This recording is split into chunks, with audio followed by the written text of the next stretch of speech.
Dear students, warm welcome to today's online session on cloud computing. This is my sixth online class. In this session, we will discuss about software environments on cloud and distributed computing. So let us discuss with PPT. Now I will share the PPT.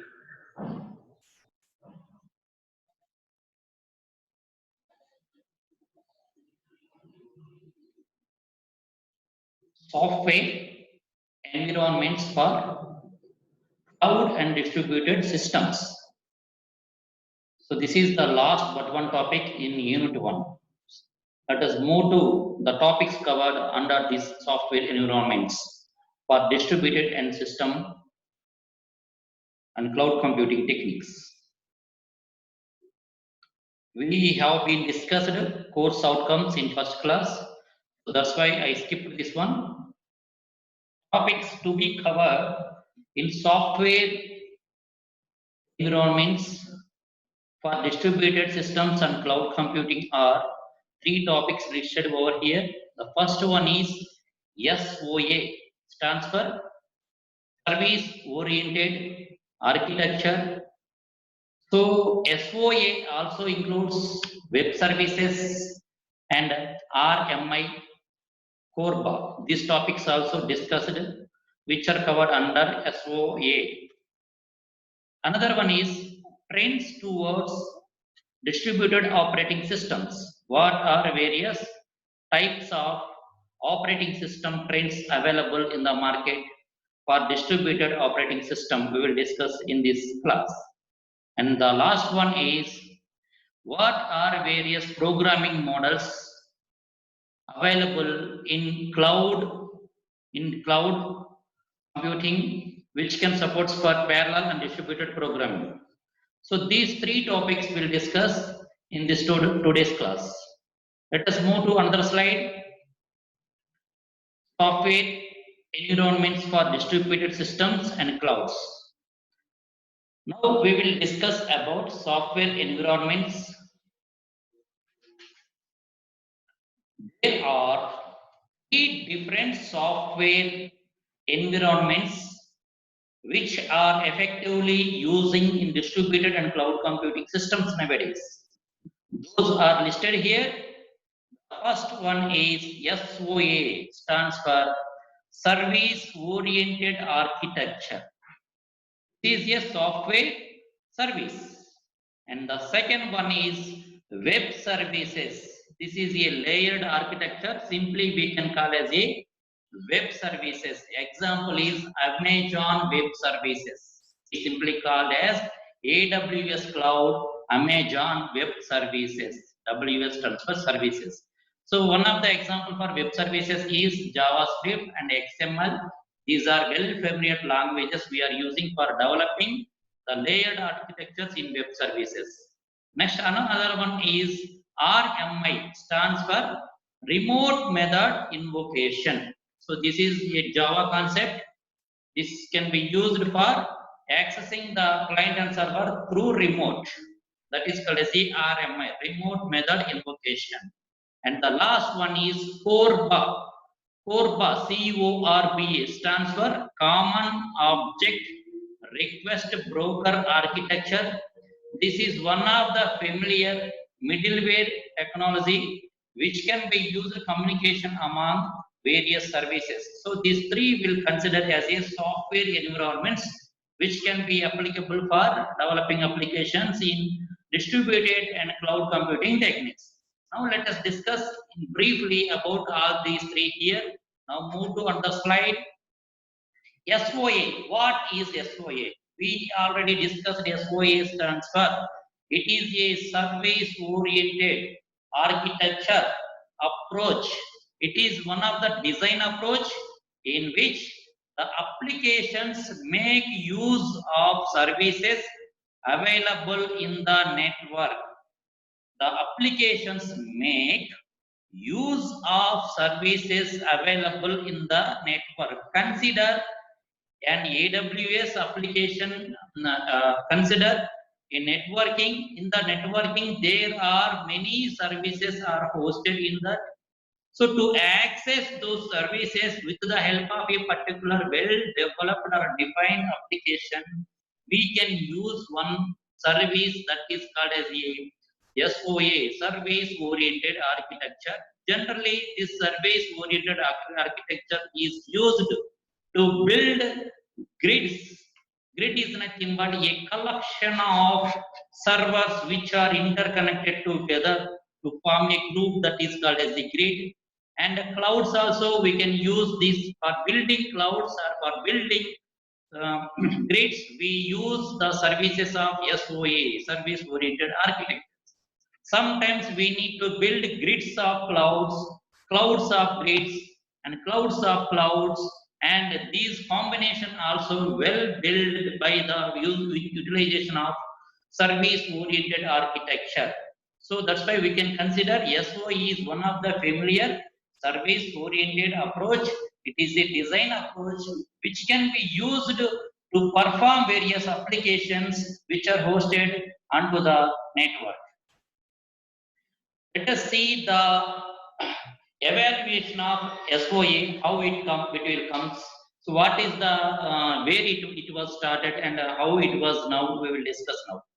Before SOA, what is the word? If you observe the word scenario, which type of architecture we are using in our life is there are various architectures listed in this graph. Let us consider here monolithic two-tier architecture, n-tier architecture, and SOA architecture. Now we are in SOA architecture. Before SOA architecture, n-tier architecture we have been used. Before n-tier architecture, we used two-tier, and the inception of architecture starting from monolithic architecture. It is a monolithic architecture. Monolithic architecture means it is considered as a one tier software application, one tier or single tier software application in which different components combined into a single program from a single platform is called as a monolithic. Earlier days we are using monolithic architectures, that is considered as a one tier architectures. Later it is upgraded to two tier architecture.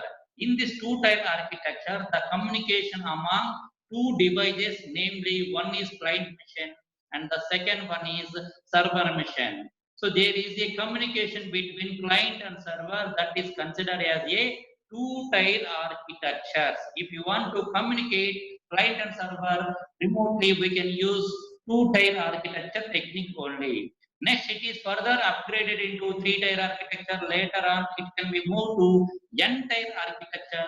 In this n tier architecture, there is only one client machine, and there are many. There is one more server machine is there. Meanwhile, we can place one middleware technology, middleware tier, that is called as a intermediate node. So the client cannot communicate to the server directly. So here the client can communicate it to the server through an intermediate server that is called as a middleware server. One of the best example for this middleware server is CORBA, Common Object Request Broker Architecture. This can be act as a middleware technology. So this is considered as a entire architecture. Now we move to the latest one is SOA, stands for Service Oriented Architecture, which means that here the grids or the services which are hosted into the cloud are accessed by a client machine through the internet. Here, a computer can access the hosted information from the cloud through the internet with the help of grid and parallel computing techniques. That is called as a SOA, Service Oriented Architecture. Next, we will discuss about how this SOA will come into the picture from various programming languages. We will discuss in this diagram here. Here, focus here. There are various oriented languages here, namely procedural oriented, object oriented, component oriented, and service oriented. If you consider the inception, procedural oriented, as we consider here, procedural oriented example is C programming. C is a procedural oriented programming.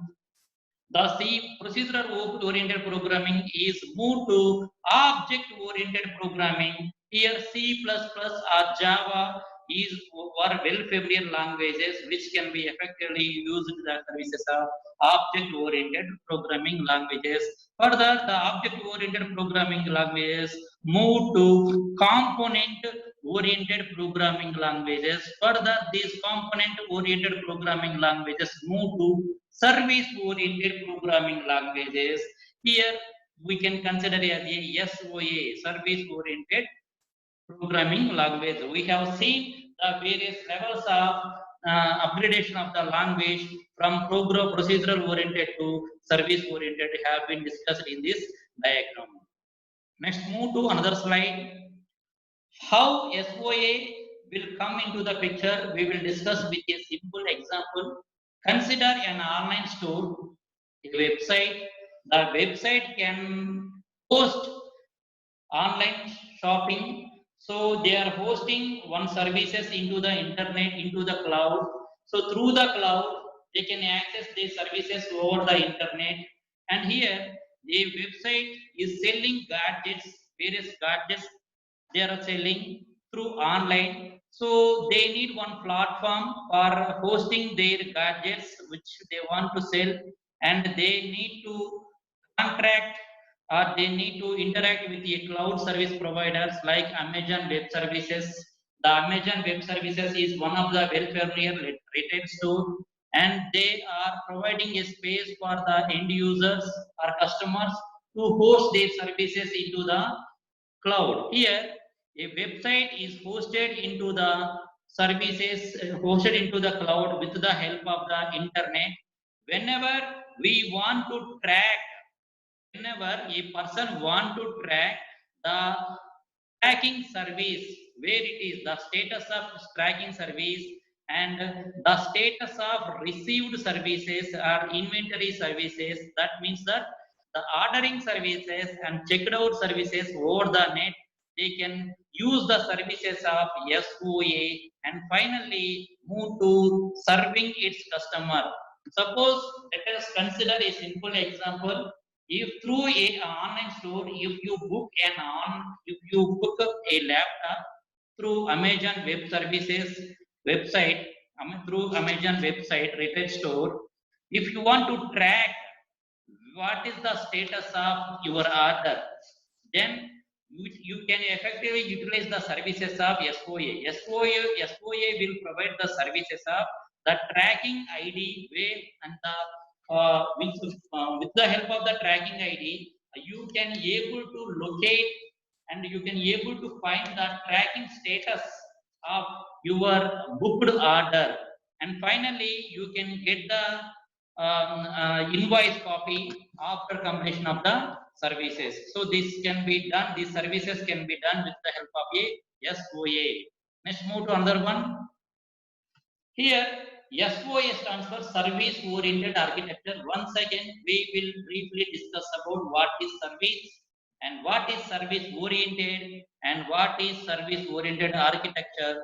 So we can define here independently. Service is nothing but any business task that can be repeatably performed, that is considered as a service. If you want to perform any business task repeatedly, that is considered as a service. For example, check customer credit, open a new account. In a bank, if you want to open a new account, that is considered as a task. And if you want to check your balance of balance in your bank account, that is also considered as a another task. So these tasks will be performed repeatedly whenever we require or wherever we require. And next, move to another definition is service orientation. What is mean by SO? Service orientation is the way of integrating your business as linked services and the outcomes that they bring. So here our service is linked to the our business task is linked to or integrated to the services by the help of orientation, that is called as a service orientation. Next, move to another definition or key term, SOA, service oriented architecture. It is a design technique or approach. It is an IT architectural style that supports service oriented. This is considered as a SOA. We have defined what is service, what is orientation, service orientation, and what is SOA. We discussed here. Next, move to another slide. So what SOA will do, and the diagrammatic architecture we will discuss in the next slide. Now let us consider what is SOA is. It is a system, or it is a software design approach. It is a software design approach, or it is considered as a system design approach. So it can handle a collection of services over the network. It can handle a collection of services over the network that can communicate with each other. Here, whatever the services we are communicating over the network, those services are well connected tightly, well connected loosely. So that's why we can consider as a services which are available or provided by SOA are loosely coupled, not highly coupled or tightly coupled. If you consider a graph here, there is a service provider and there is a service consumer. Let us consider here what the service provider. The service provider will the service consumer request a service to the service provider, and the service provider respond, giving response to the consumer. Here it means that a service consumer is a client and a service provider is a server. You can consider, understand the point. Service consumer is a client. Client sends a request to the server, and the server will give the response to the client. Here, a two-way communication, a one-way communication between the client and server. That is a communication or message passing between client and server. That's why we can consider this one as a client-server communication, or simply we can consider as a client-server architecture. So service consumer is a client and service provider is a server. One of the best example for service consumer is Netflix. Netflix is one of the service consumer, and that can be operated by an organization or by a provider. Service provider is AWS. AWS is a cloud that is providing the services to the end users with the help of the one of the service consumer, that is called as a Netflix.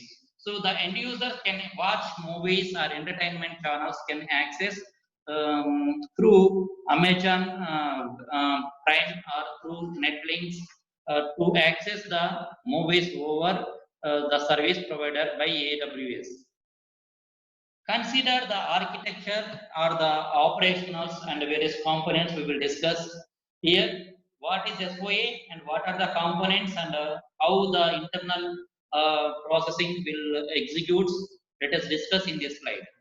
If you consider the SOA components and operations, here there are three components, namely provider, service provider, service consumer, and another one is database service registry. Here, the service provider publish the services what they are offering.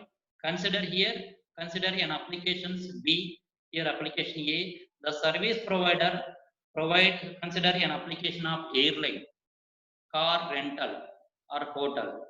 What airline will do, if you want to book a flight reservations, airline will provide the reservation facility, and the car rental will provide the rent a car, and the hotels will provide booking a hotel.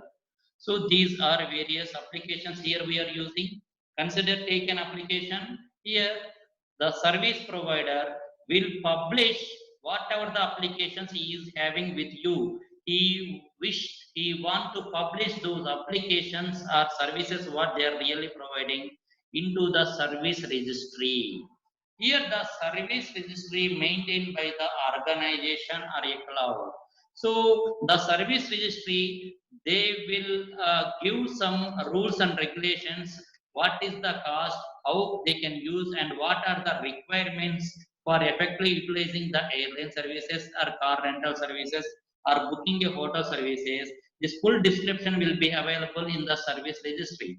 If you want to book an airline reservation ticket, how to book a ticket and how much cost is it and what is the requirements for booking the tickets and how to hire a car and how to book a car or through app, these details, how much cost it is, everything will be maintained by the description of service repository. The service repository will maintain the lakhs of data through native.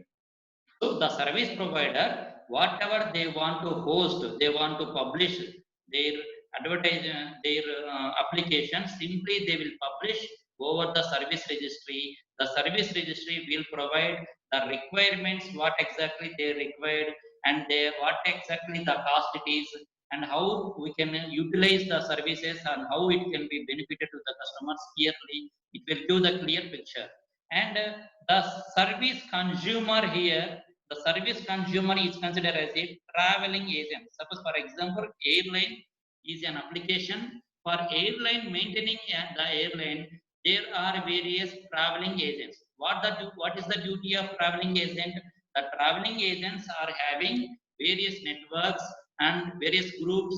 Their duty is to book the airline tickets, to book the airline tickets, to book the car hire, and to book the hotels.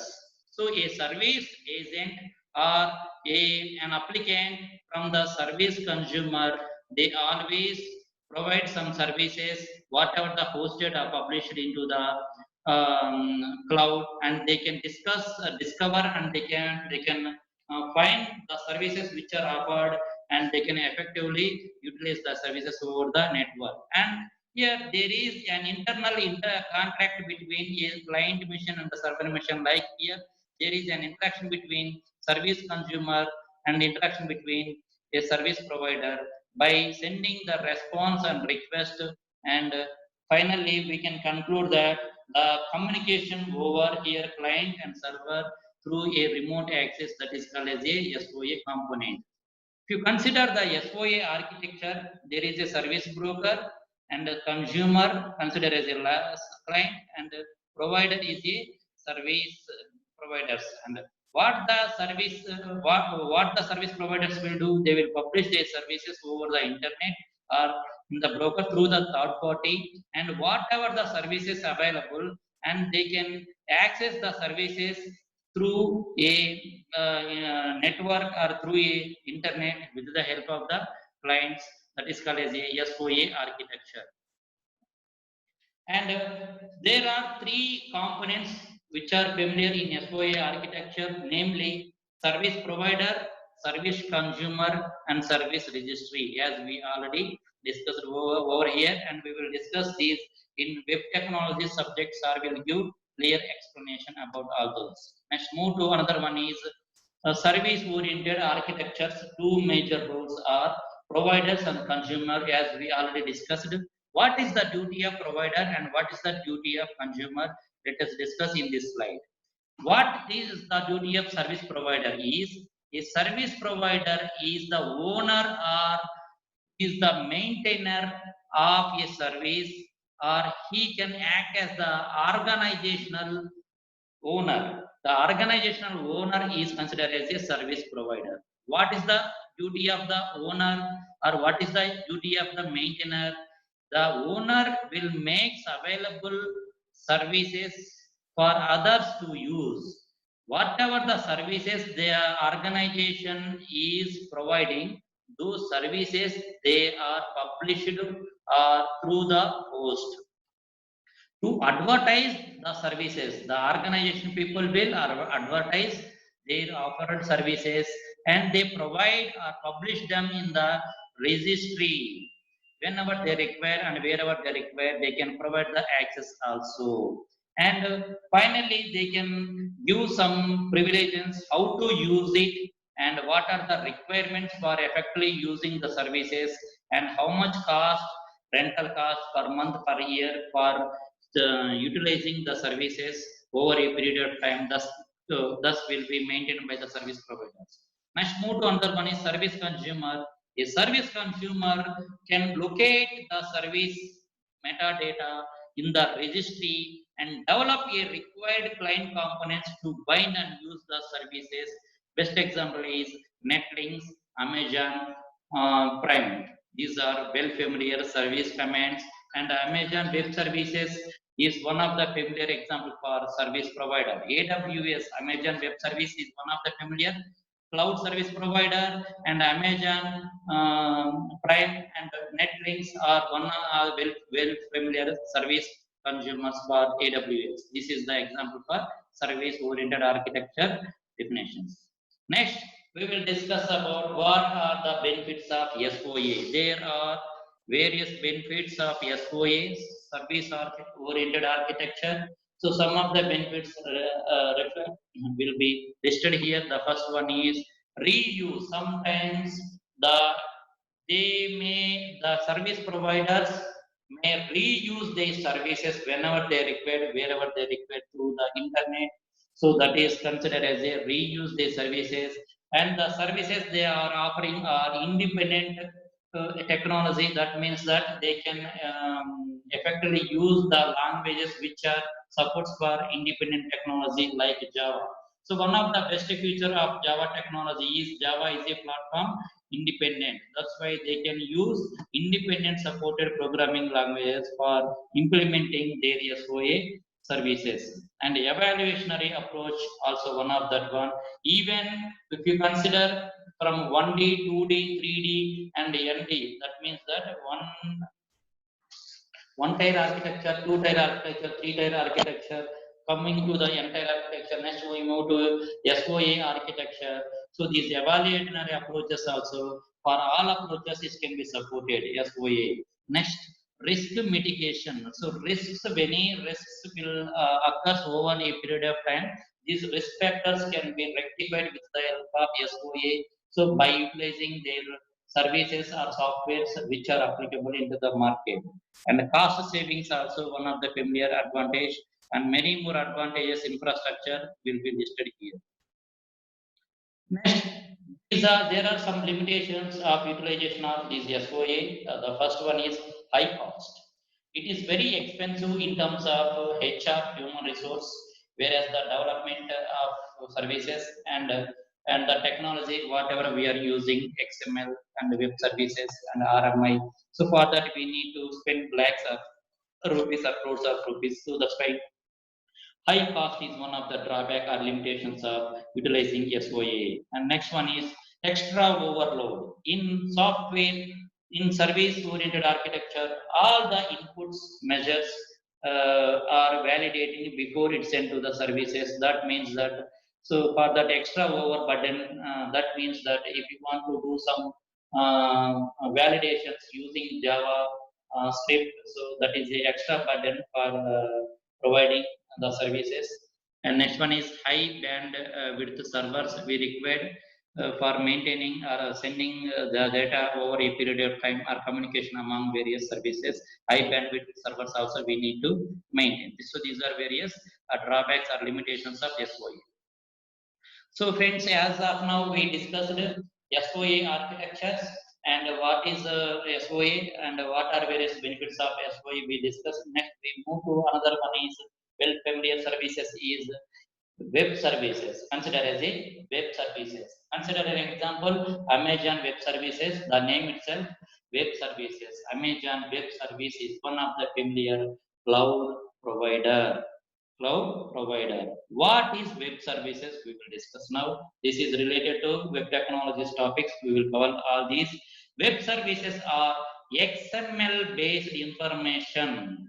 XML, extensible markup language. XML stands for it is extensible markup language. Web services are XML based information that can exchange systems that use the internet for different applications to application interaction. So that means that we can exchange the information through web services. So these systems can include programs, objects, messages and various documents also. Sometimes we need to exchange the programs, we need to exchange the objects, and we need to exchange messages and documents based on our requirements. That can be done by using the web services. And a web service is definition is it is a collection of open protocols and standards used for exchanging data between applications and systems. Whenever we want to transfer or communicate or exchange the data over a period of time for applications or systems to different systems, simply the way you can take the help as web services. This can be done by using the software technology that is called as a XML based software technology. If you consider here the architecture layer of web services, it have three parts. The first one is bit level internet. Here we can exchange the information through various protocols, namely HTTP stands for Hypertext Transfer Protocol, and sometimes we need to transfer the files with the help of FTP, File Transfer Protocol. And while transferring the data over the internet, we send the data through two different layers. One is two different protocols. One is connection oriented, another one is connectionless. For connection oriented, we use TCP network, and connection less we use UDP, user datagram protocols, and network IP addresses also we use. So that means that to exchange the information among two applications or two servers, we use a bit level of internet service providers like some protocols or some transport layers we use here. After that, we need one base hosting environment. For that, for hosting base environment, we use web services here. Web service is one of the XML based information exchange system architecture, which can be acted as a hosting environment for transferring the data from one system to another system in a safe mode. And if you consider the topmost part, it can again consider as a three different services it can be provided. One is higher level services. Higher level services is nothing but application specific services or grids. So whenever we want to communicate through large scale databases, at the time we can use high level services. And service context also we use like workflows, as we seen in the workflow is a topic related to software project management, and service management also we use in service context. And service internet here is nothing but API, application program interface, and protocols we are using for transferring the data from one system to another system over here. Finally, I can conclude that this layer architecture in web services, which can be very effectively utilizing for transferring or sharing the data or messages or programs or objects or any documents over a period of time. So with the help of two or three different systems, with the help of web services, that is considered as a web services. That's why we can consider web services one of the familiar XML based architecture technique. Next, we discussed SOA, and we have been discussed last one web services. Next, we move to another one is familiar one is CORBA. CORBA stands for Common Object Request Broker Architecture. It is one of the familiar middleware technology. Middleware technology means there is an intermediate node which can be placed between client machine and the server machine. There is no access between client and server directly. The client can access the server machine through a intermediate node that is called as a middleware node. So here Corba will be acted as an intermediate node which can be performed or transferring the data from client to server machine through an intermediate node that is called as a Corba. Corba is a middleware solution which enables the collaboration between systems on different operating systems, programming languages, and system operate hardwares. Once again, we will remember that collaboration between different operating systems, different programming languages, and different system hardwares. So for that purpose, Core by will be acted as a middleware. Consider an working mechanism diagram here. There is a system, there is another system. Programming A is running in one system, programming B is running in another system. The programming A system runs with an operating system called Windows and a programming language called Java. The system, second system, programming B, run with operating system is Linux and the programming is C++. Suppose here, the core by is a two-way communication which can be acted as a middleware solution that enables the collaboration between, it can communicate the collaboration or establish the communication. What core by will do? The core by will establish a connection between programming A and programming B that can facilitate or enables collaboration between various operating systems, like one is Windows, another one is Linux, various programming languages, the first one is Java and the second one is C++, and various system hardware, the configuration of a system and is different with the configuration of second system. Sometimes we need to run our application in two or three different operating systems or two or three different programming languages. At that time, the best solution is go for Corba. Corba is one of the best solution for providing the services that enables collaboration between various operating systems, programming languages, and system hardware.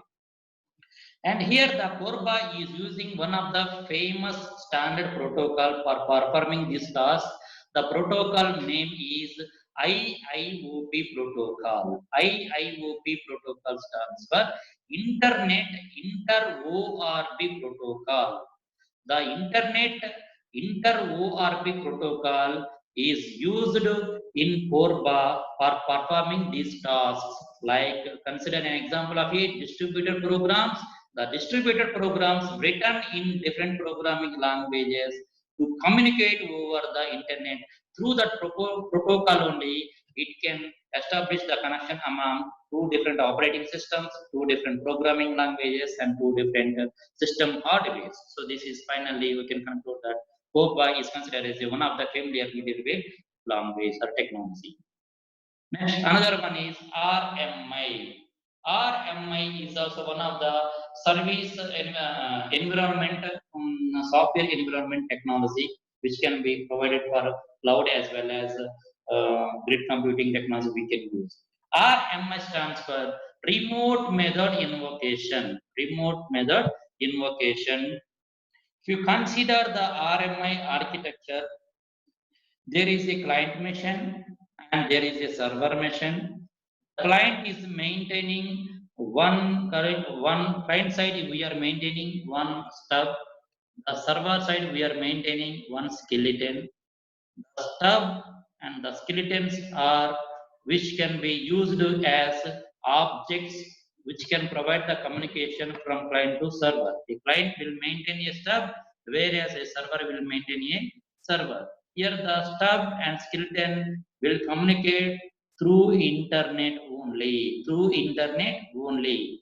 So stub is nothing but it is a gateway for client program. Stub is a gateway for client program, and the stub will communicate with the skeleton object through the internet mode only, and it can establish the connection between remote objects. The stubs and skeletons will establish a connection between remote objects, that is called as a client machine and server machines. Stub and skeleton we can use. RMI is an API, application program interface, that provides mechanism to create distributed applications in Java. So the remote RMI can access with the help of the Java only. Why? Because it is remotely access the information. RMI is used for building distributed applications. Any distributed application if you want to build, we can take the help of RMI. So briefly, this about the RMI architecture we discuss in web technologies. Next, So as of now, we discussed the SOA, software service oriented architectures, CORBA, common object request broker architecture, RMI, remote method invocation, and web services we discussed as of now. Next, we move to another topic that is known or considered as a trends towards distributed operating systems. What are various trends in distributed operating systems? That means that so how many different operating systems are available? Distributed operating systems will be available. So for performing various tasks nowadays in the market, we will discuss now. There are three well familiar distributed operating systems, namely Amoeba, DCE as open source platform, and Mosi X2. So these are three different operating systems which can be performed various tasks performed by the distributed operating systems. The first one is written in C and that can be tested in European community. So in the year 1995, now also it is using well familiar in the market. Some of the cloud computing and some of the distributed computing techniques are utilizing the services of this operating system. Next one is one of the familiar open source platform that is considered as a DCE. So it is built as a user extension on top of Unix. It is an extension of Unix. As we said that Unix also one of the familiar open source operating system, and sometimes it can be considered as a Windows also. And the next one is MOSI X2.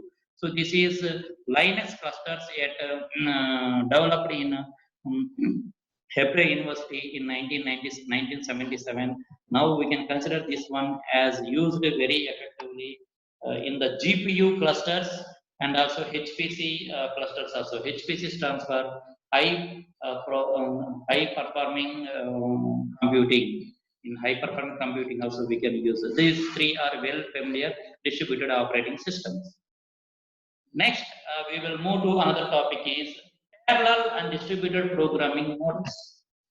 What are parallel and distributed programming models? So there are three well familiar distributed programming models or parallel programming models, namely MPI stands for Message Passing Interface, and another one is MapReduce, and third one is Hadoop Library. The last two will be considered as a big data related. Map reducing and Hadoop, these are well familiar words we are using in big data technology nowadays. And message passing interface is an interface which is used to develop parallel and concurrent programs to run on distributed systems, and these are well familiar tools or programming models we can use in the market. Next, coming to the various big data tools. What are various big data tools we are using nowadays? Big data tools are very effectively used nowadays for performing various programming models in parallel and distributed level. So, namely MapReduce, another one is Hadoop library. So, what is MapReduce? There are two words here. The term mapping, another one is reducing. A MapReduce is a software framework and a programming model which can be used for performing huge amount of data, to access huge amount of data and to map it and reduce it. We can use MapReduce. Here the term MapReduce program work in two phases, namely the first one is map, another one is reduce. What is map and what is reduce? Now we will see here. So map take tasks deal with splitting or mapping of data. Map, what is the duty of map? Map will deal with splitting and mapping of similar data, whereas reduce means it is a task that can reduce the data by shuffling. So finally, map reduce is considered as a software framework which can be performed to process huge amount of data whenever we merge, whenever we split, whenever we reduce the data. We use MapReduce technique. Another familiar tool is Hadoop library. Big data Hadoop, various tools are available nowadays in the market. One of the familiar tool is Hadoop library. The Hadoop library offers a software platform that was originally developed by Yahoo Groups. This was developed by one of the familiar organization, namely Yahoo Groups. Here, the Hadoop library is considered as a package. What is the package? A set of library files which we consider as a package. So the package can enable users to write and run applications over vast amount of distributed applications. If you want to run or if you want to write applications in the distributed data with lot of amount, we can use Hadoop library. So this Hadoop library is well familiar with parallel and virtual machine operating systems. We can use this Hadoop library techniques. Finally, MPI, MapReduce, and Hadoop library are familiar tools which are well supported for parallel and distributed programming models. Now we will see this with a table. We will compare these MPI, MapReduce, and Hadoop. What are the features and the descriptions we will see here. So MPI is a library of subprograms that can be called from C or Fortran to write parallel programs running on distributed computing systems. MPI is used to write parallel programs and running on distributed computing systems. We use MPI. Some of the features of MPI are synchronous data and asynchronous data, point-to-point communication data, input output operations if you want to performing, or message passing execution. These tasks will be done by the help of the MPI tool. And what are the tasks we can, what are the tasks we can do with the help of MapReduce is, MapReduce is a function that is used to pair the key values. If you want to split the values or if you want to combine the same type of keys, we can use MapReduce tool here. The MapReduce tool is a web programming model which can be used for scalable data processing on large amount of clusters over large amount of data we can use. Next one is Hadoop. Hadoop, why we use Hadoop is a software library which can be used to write and run large amount of applications over a period of time to perform various business applications. We can use some of the this Hadoop tool is used for performing some tasks like a scalable or economical, efficient, and reliable tools which can be available with the help of the Hadoop. These tools are providing users with easy access of commercial clusters. So students, this is now we came to the end of the session today in the session. So in this session, we have been discussed various software environments which are used in cloud and distributed computing, and well familiar software environments are tools we discussed here. Once again, we brush up. We will summarize these. The first one is SOA, Service-Oriented Architecture. What is Service-Oriented Architecture? How it is performing, and this architecture also we discussed with the diagram. Next, RMI, Remote Method Invocation. And another one is Core Bar, Common Object Request Broker Architecture. Next, web services. These are well familiar. To services we discussed over here. And next, we discussed what are the various operating systems available. There are 3 different operating systems available which are familiar in the market. These operating systems are well utilized by the grid and cloud computing techniques nowadays. We have been discussed over here. And some of well familiar parallel and distributed programming tools also we discussed, namely message passing information, MapReduce, and Hadoop library. So these are well familiar parallel and distributed programming model tools. So thank you, students. Now this is the end of the session, and we will meet next day. Thank you. Thank you so much.